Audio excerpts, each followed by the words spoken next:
Basically, I've always been into music from a young age, and it just kind of made sense that, like, I mean, I was singing in choirs and everything like that in primary school, so eventually singing in choirs didn't become cool, and when it came in time to getting into secondary school and stuff, my taste in music started becoming more defined, and I got into instruments and stuff like that as well, so it came time to kind of start bands with friends, and from that then writing music kind of started. I think about 16 I was in 14 I was in a serious band, and we were doing a couple of gigs, but it was mainly like Blink-182 and Green Day covers and stuff like that, and then it came time to sort of my first originals band was when I was 16 years of age, and I mean we were just writing songs, Nickelback kind of power chords and stuff, but it was great, you know, and that's what kind of got me into songwriting. I was doing most of the lyrics and stuff like that, and I was the singer and the front man.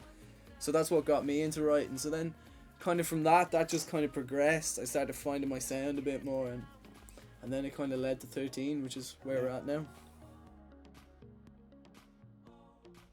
With me, I started playing guitar when I was 12, and started with a band then when I was 19, and it was just from there onwards, absolutely addicted to it. So, just always thinking of music, always on my head.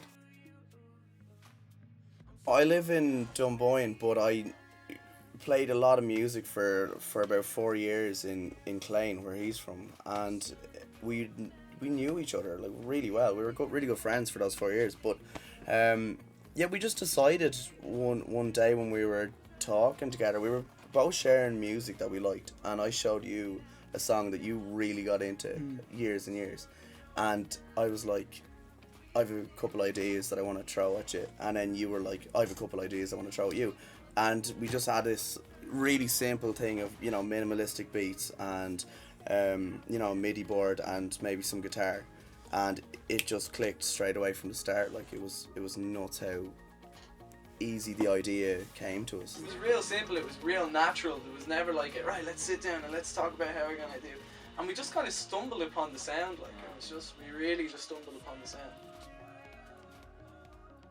Our influences are so vast. Yeah. Like the first song that you showed me that we kind of had a mutual love for was Years and Years, who are a UK act that have gotten absolutely massive this year. Absolutely. So there was Years and Years, and then we use some of the, we don't like to pigeonhole ourselves, but we use, in terms of the midis, we like to use some sounds that kind of Kygo uses, you know, that real kind of bouncy mallet kind of sample that he has. We use that in a lot of the songs.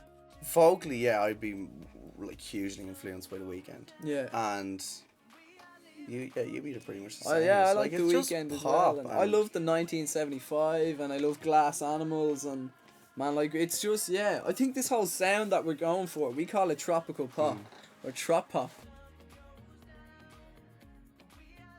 Our sound is the same as it was produced in the bedroom as it will be live. Pretty much, except for that once it gets to the next studio that we get it produced to a higher level. Yeah. But the tracks that we have been working on, they are all gonna sound the exact same live, like as they would in the bedroom that we record them in. The sounds that we make in our bedroom with the Mac are the same sounds that are up there on stage. The only thing that changes is I play some of the samples live on the MIDI controller, and you play some of the guitar riffs when they're there on the guitar.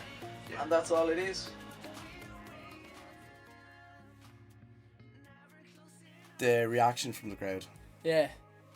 I think I'm the same. I love afterwards when you get down off the stage and the people are coming up to you and being like, oh, that song that you had, you know, I just kept picturing this. And yeah, when people can tie a visual to it, that feels tie a visual awesome. To it. It's amazing. When it connects with somebody on another level. And when the sound is, like, we put a huge amount into the recordings, so when the sound comes across as really sick live, that, like, nothing feels better. Live music is like the payoff, really, isn't it? I think it's like all the hard work has been put in, and we're in this room and we're cramped in here and we're getting like stir crazy kind of a thing, and then it's like, right, and then you're out on this stage and just everything ties energy, in, the lights and the sound and the energy of the whole performance, and then it's like, this is what all the hard work has been leading up to. Waiting as a song was written in 20 minutes on acoustic guitar and 2 vocals. Honestly, like, that was written in 20 minutes. terms of production, it went through like maybe 4 hilarious different stages of producing. First one was Second one innocent. sounded like a tribe, I'm an not African gonna be. tribal I'm group. not gonna be involved in the second one. Yeah. Basically, I left the Mac at Connor's house. I left the I Mac. used everything. No. Let me tell it, right? Because we had just gotten Logic, right, and we had just wrote Waiting. So I was like, okay, right, I'm gonna put everything on Logic into Waiting. He's So not lying. I used, I'd say about maybe 100 different channels, and it was like there was way too much stuff. But afterwards, then I came back and in the nicest way possible told Connor that probably wasn't gonna work. No, we both realised that it needed to take out 89 channels of it, and then it became just.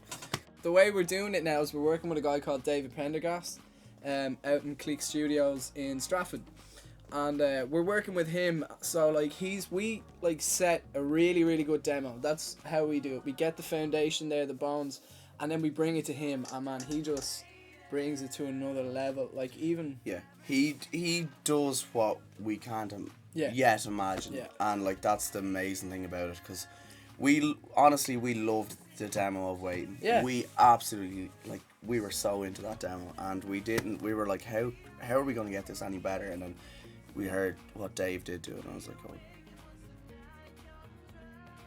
The video, basically, as we were writing our demos, we knew we were onto something, and we wanted to give every demo that we gave out the best chance. And I mean, we could have done the whole home video thing, done it ourselves, but we just felt like Waiting deserved something more.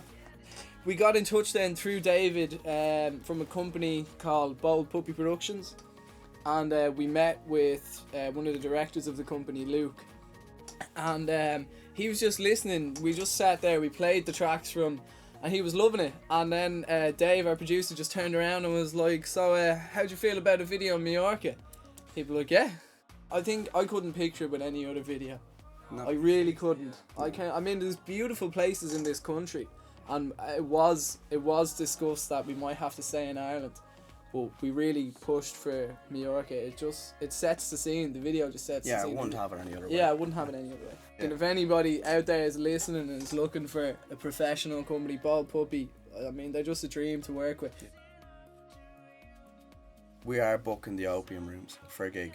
The way we were kind of doing it is we were just kind of building a bit of a buzz about ourselves, getting the video out there, kind of getting it up on blogs, doing all that kind of thing before we started booking gigs. But we're going to start booking gigs now, so the best thing to do would just be to head onto the Facebook page, which is facebook.com/13CDLS, and any details of any gigs will be put up there. So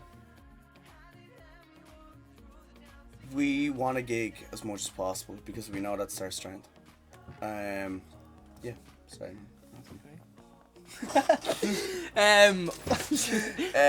We want to gig as much as possible, so we're gonna be playing as many places. We're gonna try book a load of gigs. We're gonna just get the EP out there for August.